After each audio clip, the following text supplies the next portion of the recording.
Vaksin yang dikerjasamakan dengan Bio Farma ini menggunakan basisnya adalah protein rekombinan. Mmm. Dan Bio Farma memang bekerja sama dengan lembaga Eijkman dan juga bekerja sama dengan Baylor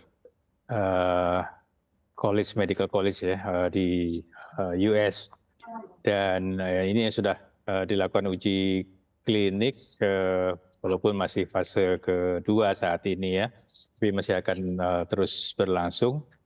Dan ini diharapkan memang bisa selesai segera studinya dalam waktu tidak terlalu lama sehingga bisa digunakan oleh masyarakat. Tapi menjawab pertanyaan tadi,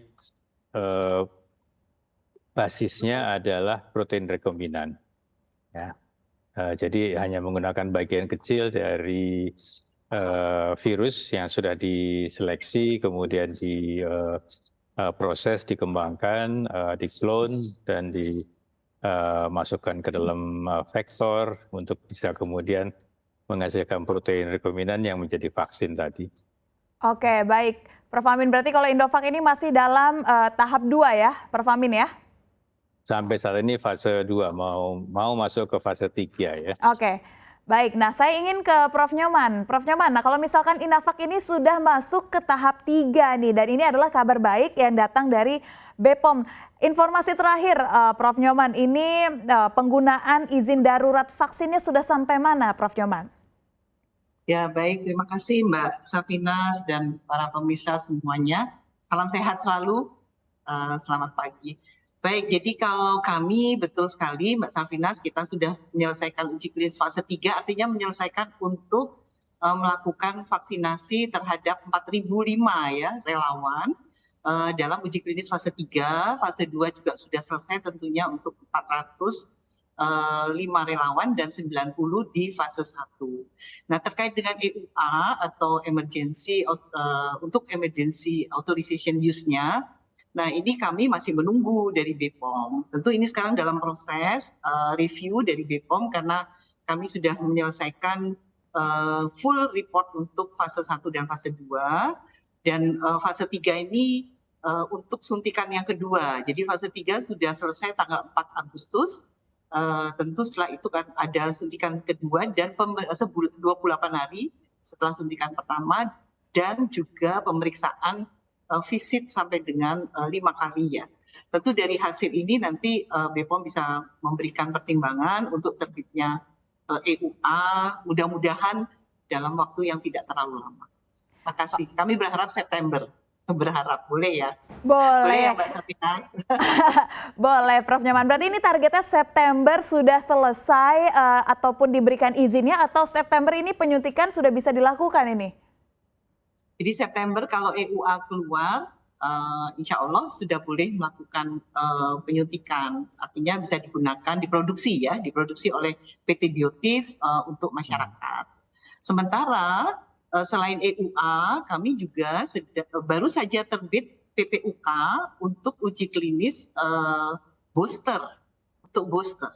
Jadi vaksin Indovac ini harapannya produk Indonesia ini akan juga digunakan untuk booster, Mbak Safinas. Oke. Dan ini izinnya kami baru keluar hari Minggu kemarin, sehingga kami persiapan untuk booster dewasa, heterolog, dan masih dalam proses untuk protokol yang remaja dan anak, itu juga sudah kami serahkan ke BPOM dan masih dalam review, semoga juga remaja anak bisa dilakukan.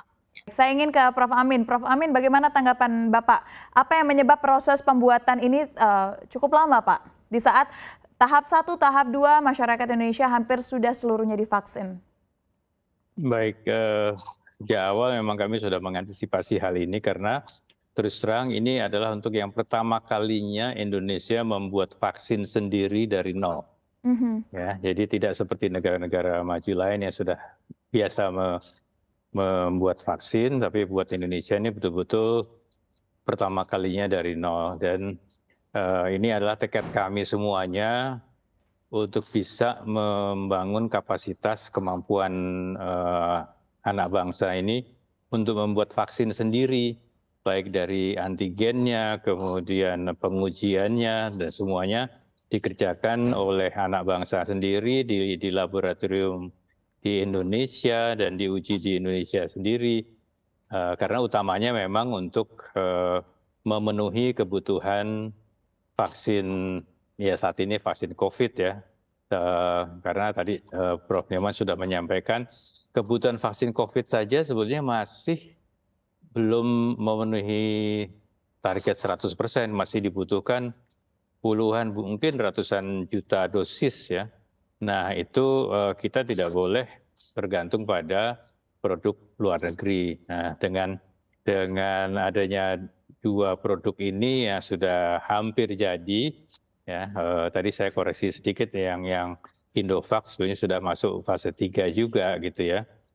Diharapkan dalam waktu beberapa bulan ke depan kita sudah bisa menyelesaikan itu dan mendapatkan EUA ya, Emergency Use Authorization dari Badan POM, sehingga diharapkan coverage dari vaksinasi itu akan menjadi lebih luas, artinya lebih banyak penduduk Indonesia yang dapat menikmati vaksin ini. Ya, kita tidak tergantung pada supply dari luar negeri ya, tentunya sekian persen tentu tetap ada saja kerjasama. Tapi juga kita mesti ingat kita sebagai negara penghasil vaksin nantinya kita harus juga membantu saudara-saudara kita dari negara lain yang belum memiliki akses yang memadai terhadap vaksin.